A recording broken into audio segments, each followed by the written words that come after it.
बिस्मिल्लाहिर्रहमानिर्रहीम। अस्सलाम वालेकुम। हेलो एवरीवन, उम्मीद करता हूँ आप सब खैरियत से होंगे। आज जो हमारा टॉपिक है that's from literary theory, difference between new criticism and Russian formalism. So time को वेस्ट के बगैर let's get started. New criticism and Russian formalism पे ऑलरेडी वीडियोस बनी हैं, सो सेपरेट वीडियोस इन पे बनी है, आप वो वीडियोस भी देख सकते हैं।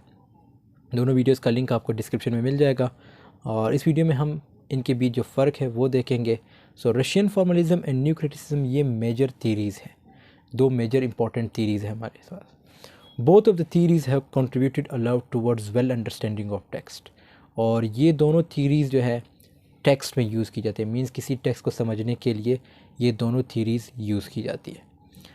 The former started in Russia where as the latter start in America.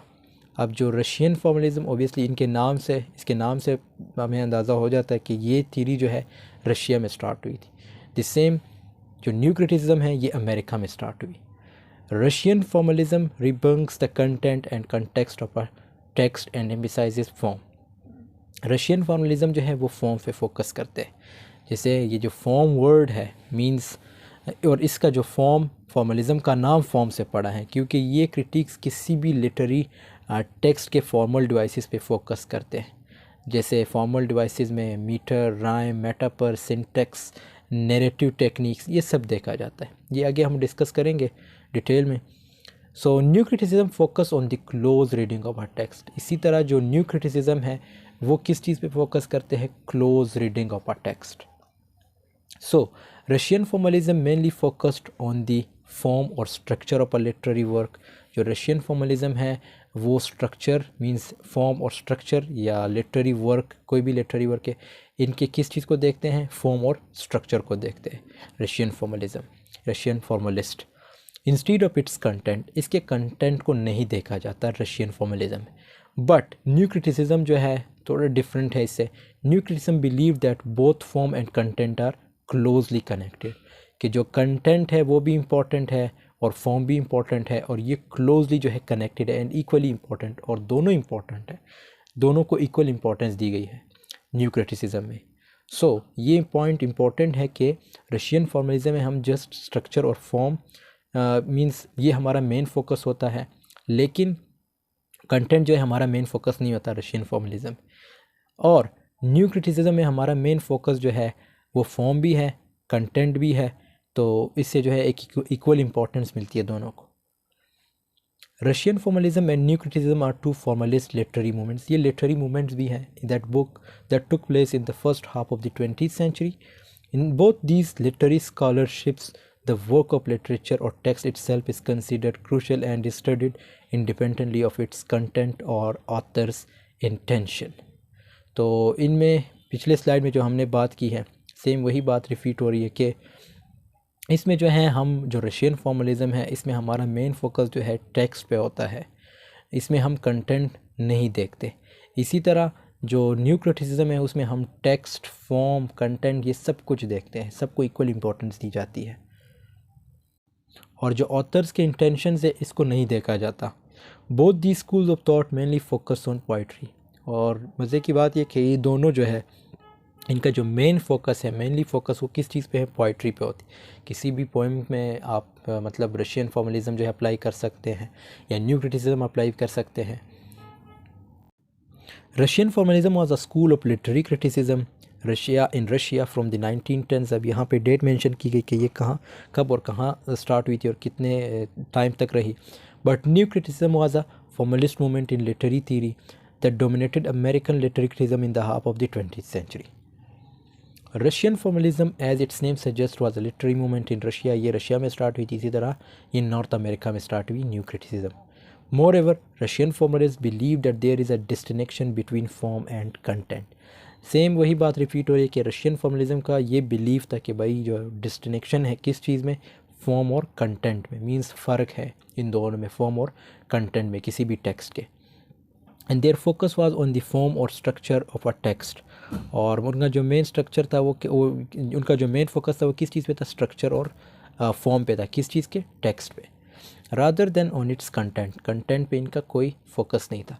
लेकिन न्यू क्रिटिसिज्म का क्या मानना था? वो भाई ये कहते थे कि सिंपल जो है हम क्लोज रीडिंग करेंगे, क्लोज रीडिंग में हम कंटेंट भी देखेंगे, हम टेक्स्ट भी देखेंगे, हम जो है क्या कहते हैं फॉर्म भी देखेंगे, स्ट्रक्चर भी देखेंगे, सब कुछ देखेंगे इसमें न्यू क्रिटिसिज्म में। This approach ignores the author. अब ये जो अप्रोच है ये दोनों ऑथर को जो है इग्नोर करते हैं। हिज और हर बायोग्राफी, ऑथर की बायोग्राफी नहीं देखी जाती, हिस्टोरिकल कंटेक्स्ट नहीं देखा जाती। ये चीज़ इंपॉर्टेंट है, जब भी हम पोएम पे अप्लाई करते हैं तो हम अमूमन ये गलती करते हैं, हम बायोग्राफी को भी यूज़ करते हैं और ऑथर्स के जो इंटेंशंस है, ऑथर्स के जो ऑथर से रिलेटेड नॉलेज है उसको भी हम पोएम में लिखते हैं। सो ये चीज़ इंपॉर्टेंट नहीं है। इसी तरह हिस्टोरिकल कंटेक्स्ट जो है ये जो इम्पोर्टेंट नहीं है, इसमें focusing on the literary work, आपका सिर्फ मेन फोकस जो है लिटरेरी वर्क पे होना चाहिए। Which they uphold as autonomous for a formalist, there is nothing outside the work that can have any bearing of the work itself. अब formalist के दरमियान जो है फॉर्मलिस्ट का ये मानना है कि वर्क ही मीन जो टेक्स्ट है वही सब कुछ है, उससे बाहर कुछ भी नहीं है। अब बाहर से मुराद मतलब ऑथर की बैकग्राउंड वगैरह, दैट्स नॉट इम्पॉर्टेंट। ऑथर का historical context, that's not important. Author की biography, that's not important. Criticism, that's means criticism that adopts this approach analyses how the elements and devices. अब इसमें लिटरेरी डिवाइसेस की बात आ जाती है। ये आगे हम अगले स्लाइड में देखेंगे कि किस तरह जो है किस चीज़ों को हम डिस्कस करते हैं जब भी हमने किसी पोएम पे अप्लाई करना हो रशियन फॉर्मलिज्म या न्यू क्रिटिसिज्म। सो अब यहाँ पे कुछ चीज़ों को मेंशन भी किया गया है, जैसे इसमें जो है वर्ड्स हैं ये देखने होते हैं, फ्लॉट देखनी है, करेक्टर देखनी है, इमेज देखनी है, टोन देखनी है, ये सब कुछ हमने देखना है। In a literary text contribute to its meaning. Formalist critics ignore the author his और हर बायोग्राफी। अब फॉर्मलिस्ट जो थे वो ऑब्वियसली ऑथर की बायोग्राफी, ऑथर इन सब को इग्नोर करता है, हिस्टोरिकल कंटेक्स्ट को इग्नोर करता है। Focusing on the literary work which they uphold as a autonomous. ये सेम जो ऊपर पॉइंट थी उसी को मेंशन की। New criticism and its seminal figures including, अब ये इंपॉर्टेंट राइटर्स थे या जो इम्पोर्टेंट फिगर्स थे जो उस दौर के जिन्होंने काम किया, Cleanth Brooks, John Crowe, Ransom and W.K. Vincent borrowed some of the methodologies of Russian formalism. The new critics also resisted emphasizing the author's biography. और ये जो ऑथर्स थे मतलब जो क्रिटिक्स थे इन्होंने भी जो है ऑथर की बायोग्राफी पे फोकस नहीं किया, जो न्यू क्रिटिक्स थे, जो न्यू क्रिटिसिज्म के थे। मतलब दोनों में ये चीज़ कॉमन है कि ऑथर को जो है इग्नोर किया जाता है। द सेम राइटर जो रीडर है उसको भी इग्नोर किया जाता है। Focusing institute how the parts of literary text contribute to the whole, these two schools can not be conflicted या कन्फ्लिक्टेड। तो इनमें जो है दोनों की इक्वल जो है कंट्रीब्यूशन है। मींस यहाँ पे अगर हम देखें तो बायोग्राफी को इग्नोर किया जाता है, हिस्टोरिकल बैकग्राउंड को इग्नोर किया जाता है, और इसके साथ साथ अगर इसके हम फॉर्म की बात करें तो आयनरा और लिटरेरी टाइप, तो इसमें जो है फॉर्म इम्पॉर्टेंट है, किस में, रशियन फॉर्मलिज्म में। सेम न्यू क्रिटिसिज्म में भी जो है फॉर्म इम्पॉर्टेंट है। अब ये उसकी डेफिनेशन है फॉर्म वगैरह की, आप लोग देख लीजिएगा। इसी तरह लिटरेरी डिवाइसेस की बात करते हैं। सो ये चीज़ बड़ी इंपॉर्टेंट है कि रशियन फॉर्मलिज्म में या न्यू क्रिटिसिज्म में हम लिटरेरी डिवाइसेस देखते हैं जिसमें टेक्निक्स जो यूज़ हुए जैसे एलूजन हो गई, allegory, metaphor, simile, rhythm, imagery, language, structure, sound, paradox, denotation, connotation meaning. Denotation meaning से मुराद जो डिक्शनरी के मीनिंग्स होते हैं उसको डिनोटेशनल मीनिंग कहते हैं, और कॉन्टेक्शन मीनिंग से मुराद जो कॉन्टेक्चुअल मीनिंग होते हैं। So use to convey an author's message. So ये चीज़ें हमने देखनी है। लिटरेरी डिवाइसेस दोनों में इंपॉर्टेंट है। दोनों में अगर आपने किसी पोएम की जो है इस पे अप्लाई करना है, किसी पोएम पे आपने रशियन फॉर्मलिज्म या न्यू क्रिटिसिज्म में अप्लाई करना है तो आपने फॉर्म देखना है, साथ में लिटरेरी डिवाइसेस उसमें देखने हैं।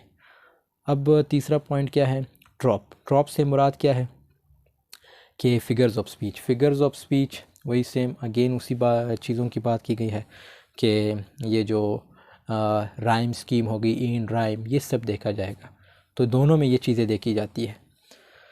इसी तरह हमने पार्ट्स ऑफ स्पीच देखने इसमें कि कौन से पार्ट्स ऑफ स्पीच यूज़ हुए हैं, like noun, pronoun, adverb, adjective, और कौन से सेंटेंसेस यूज़ हुए हैं, शॉर्ट सेंटेंसेस यूज़ हुए, लॉन्ग सेंटेंसेस यूज़ हुए, ये देखना है।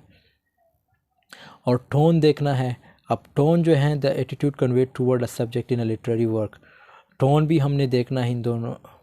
और एक इम्पॉर्टेंट चीज़ ये है कि टोन जो है हम रशियन फॉर्मलिज्म में नहीं देखते, ना थीम्स देखते हैं ना टोन देखते हैं, लेकिन न्यू क्रिटिसिज्म में हम थीम्स भी देखते हैं और टोन भी देखते हैं। सो ये इम्पॉर्टेंट पॉइंट है। अमूमन जो है इसमें लड़के गलतियाँ करते रहते हैं कि टोन भी उसमें यूज़ करते हैं और साथ में न्यू थीम्स को भी मीन्स एक्सप्लोर करते हैं या उनको राइट डाउन करते हैं। सो ये इंपॉर्टेंट नहीं है। थीम्स जो है रशियन फॉर्मलिज्म में हम नहीं देखते, इसी तरह टोन जो है इसकी बात हम नहीं करते। ये सिर्फ इम्पॉर्टेंट है टोन और थीम न्यू क्रिटिसिज्म में। पैराडॉक्स से क्या मुराद है? A statement that initially seems to be, ये उसकी डेफिनेशन है। सो पैराडॉक्स है हमने दोनों में देखना है, चाहे न्यू क्रिटिसिज्म हो या रशियन फॉर्मलिज्म हो। सो उसके साथ साथ अगर हम ये देखें कुछ और इम्पोर्टेंट पॉइंट्स इसमें है कि जैसे न्यू क्रिटिसिज्म में हमने जो ये सिंबलिज़म है वो भी देखना है, इसी तरह रशियन फॉर्मलिज्म में भी हमने सिंबलिज़म देखना है। और इम्पॉर्टेंट चीज़ एक ये भी है कि सेटिंग हमने देखनी है दोनों में, कहाँ सेटिंग भी है दोनों की, मतलब जो कोई पोएम अगर हमने उस पर अप्लाई करना है तो उसकी सेटिंग भी देखनी होगी, ये इम्पोर्टेंट है। और इसके साथ साथ एलूजन्स, जैसे हमने ऑलरेडी डिस्कस किया, एलूजन से मुराद के एक वाक़ये की तरफ इशारा करना, जैसे इब्राहीम अलैहिस्सलाम का वाक़या अल्लामा इकबाल की शायरी में आप देखते रहते हो, तो ये जो है एलूजन्स होती है। मींस ये भी आपने देखना है पोएम्स में, ये दोनों में इम्पॉर्टेंट है। एलूजन जो है दोनों में इम्पॉर्टेंट है, Russian formalism as well as new criticism. Prosody आपने देखनी है, प्रोसीडी से मुराद rise and fall of tone, ये देखना है जिसको हम इंटोनेशन भी कहते हैं। पैरोडी देखनी है, पैरोडी से मुराद टू इमिटेट समवन, किसी की नकल उतारना, ये जो है पैरोडी है, और प्रोसीडी ये दोनों देखने हैं। इसी तरह जो है पैराडोर मीन्स ऐसी स्टेटमेंट जो देखने में सही हो लेकिन गलत हो, सॉरी पैराडॉक्स ये जो ऑलरेडी यहाँ पे मेंशन है, तो एक ऐसी स्टेटमेंट जो देखने में सही लेकिन गलत हो। थीम्स की बात हमने की, शॉर्ट सेंटेंसेस लॉन्ग सेंटेंसेस दोनों में देखने हैं, पार्ट्स ऑफ स्पीच देखने हैं दोनों में, लिटरेरी डिवाइसेस देखने हैं दोनों में, इमेजेस देखने हैं दोनों में, सिंबलिज्म देखना है दोनों में। थीम जो है सिर्फ उसमें देखना है, ये क्या कहते हैं न्यू क्रिटिसिज्म में देखना है। थीम जो है हमने रशियन फॉर्मलिज्म में नहीं देखना। इसी तरह टोन जो है हमने सिर्फ न्यू क्रिटिसिज्म में देखना है और रशियन फॉर्मलिज्म में नहीं देखना। और डिक्शन की अगर बात करें तो डिक्शन जो है हमने दोनों में देखना है। तो ये चीज़ माइंड में रखिएगा, क्योंकि ये चीज़ें इंपॉर्टेंट है जब भी अपने किसी पोएम पे जो है रशियन फॉर्मलिज्म या न्यू क्रिटिसिज्म अप्लाई करना हो। That's what writers know in order to capture a reader's attention. और ये इमेजिज़म हम इसलिए भी यूज़ करते हैं, that's what writers know in order to capture a reader's attention, like they need to engage them mentally, physically and emotionally. और इसके साथ साथ सिंबलिज्म जो है दोनों में देखा जाता है। डीफेमिलराइजेशन का कंसेप्ट है, इवन ये जो डीफेमिलराइजेशन का कंसेप्ट है ये भी रशिया से स्टार्ट हुआ था। So these all were important points of these both theories. So I hope this video has been helpful for you. मैं कोशिश करूँगा कि इस पे कोई एक और ऐसी वीडियो बनाऊँ जिस पे हम किसी पोएम पे जो है रशियन फॉर्मलिज्म या न्यू क्रिटिसिज्म अप्लाई कर सके। मिलते हैं नेक्स्ट वीडियो में। वीडियो पसंद आई तो ज़रूर लाइक कमेंट शेयर कीजिएगा। तब तक के लिए अल्लाह हाफिज़, टेक केयर ऑफ़ योरसेल्फ।